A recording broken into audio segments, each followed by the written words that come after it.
to the benefit of, for example, us here in North Queensland. Quite often that sort of change emerges after the efforts of an individual or a very small group of committed people.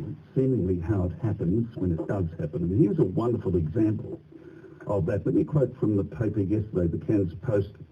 Proposals to ban traditional hunting in no-take green zones are now starting to come together. Now, we're going to see legislation, according to Warren Inch. He's introduced the private member's motion to Parliament banning traditional hunting in Great Barrier Reef green zones. Now, I know we've been talking about this for a long time. I know soon after the election we had the Environment Minister in the studio backing away from that. And he said, oh, he's going to go and talk to some traditional owners and ask them for cooperation. And, of course, any number of people up here are saying, well, good luck, but it won't do the job.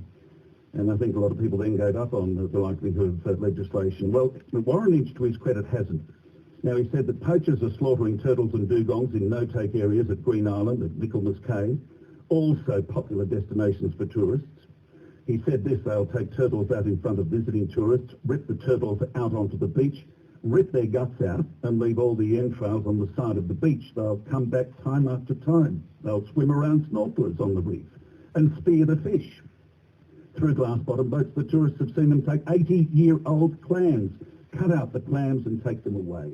He said the sight was very distressing for tourists and many traditional owners. He said, I quote, unless we have the legislative power behind us to protect them when they say you can't do this in these green zones, really they are powerless. So I won't go on with the details of that, but the fact of the matter was, I remember it like yesterday, but it's probably, I don't know, 4 years ago or something that had happened. I was at a function and talking with Steve Davies. Steve's the General Manager Operations, Green Big Cat Green Island Cruises. And he detailed the dreadful sight he'd seen there, basically off Green Island, with the water boiling red with blood from the slaughter of these animals, before the eyes of hundreds of visitors from China and from Japan and other parts of the world. And to me, that was just outrageous. And it began a movement, really, not embracing lots of people, but a few people saying this is just intolerable. We cannot stand this happening.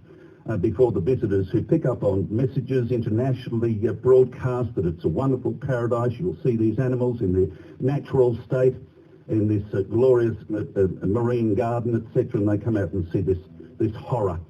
So I've got to acknowledge, had it not been for Steve Davies that day, we mightn't be where we are now. Steve, good morning. Oh, good morning, John. I presume you are encouraged by this news coming out of the Federal Parliament. Oh, look, I really have to applaud Warren, because he's just been a champion to help us, get this legislation moving.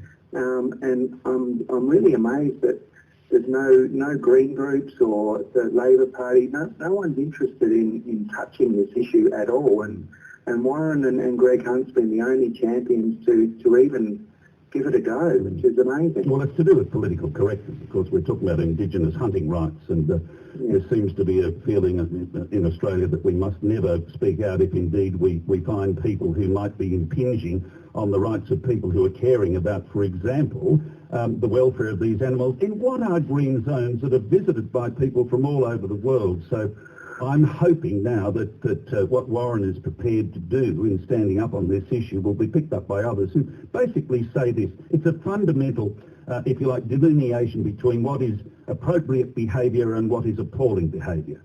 Exactly right, John, exactly right.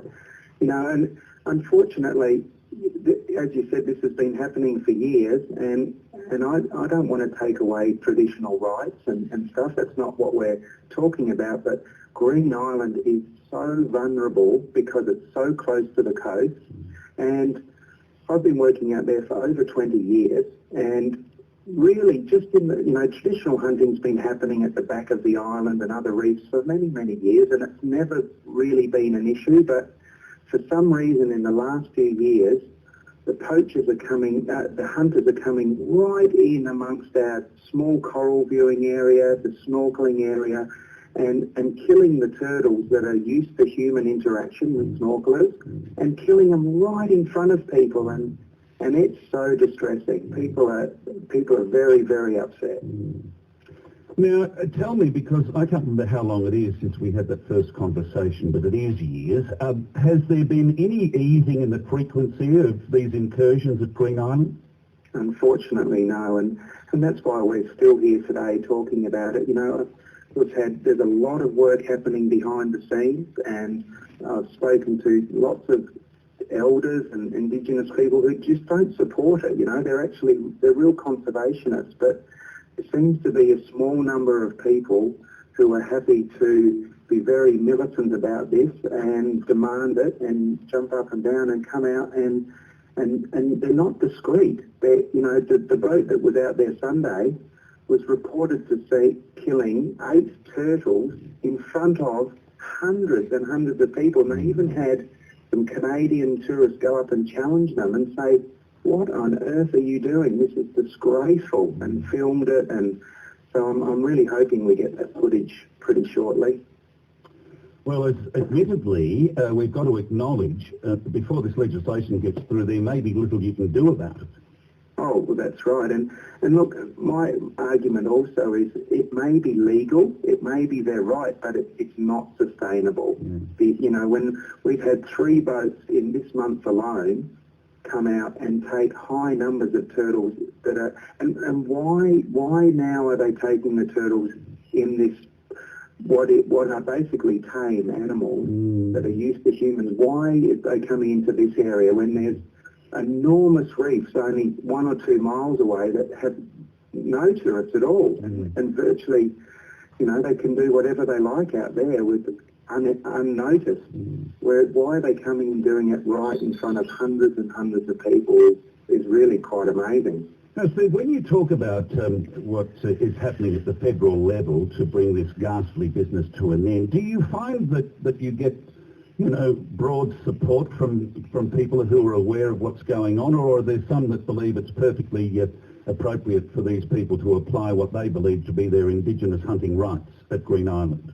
John, there's no support. The only person who stood up and helped in any way is Warren Edge and Greg Hunt, and I'm amazed that even Warren is not getting support from his party, you know, behind this. He has to go it alone and introduce the private members bill, and yet, you know, we're talking about a green zone that's protected for everybody, you know, for all Australians, and yet there's, you know, a group of people that can just zip out there and kill anything they want, unrestricted, no numbers, there's no permits, you know, and they're doing it.